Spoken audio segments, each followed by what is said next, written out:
Tuk tuk tuk. Siz o'zingiz bormi deydi, bu yana manman. Hozirgina yana keldi savol, arukariya archasini ham ustidan suv sepamizmi?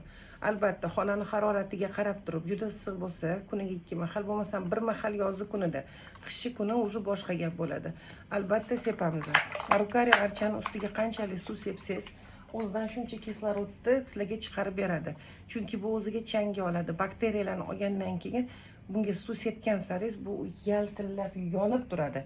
Va astma kasalligiga, mana allergiya borlarga, yaxshi kislorod yetib bormayotganlarga juda ham yaxshi o'simlik hisoblanadi.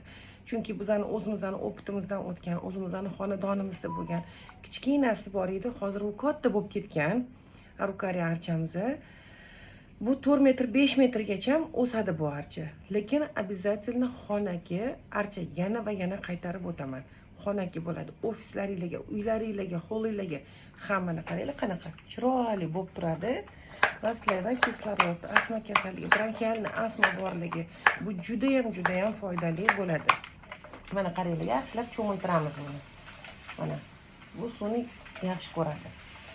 Yaxshilab cho'milgandan keyin bu maza qilgandan keyin sizlarga ham o'zini kislorodini berib, davolarini beradi. Chunki bular ham yashaydir, tirik bular ham.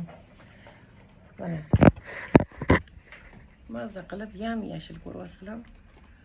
Mana juda ham chiroyli maza qildi.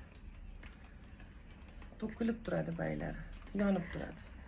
Agar sizlarga ma'lumotim foydali bo'lgan bo'lsa, to'g'ri tushuntirdim degan umiddaman. Kommentariyda o'zingizlarning fikr mulohazanglarni kutib qolaman. Like va podpiskani ayamanglar. Yaqinlaringizga jo'natib qo'yinglar, ularga ham zora foydasi tegsa xursand bo'laman.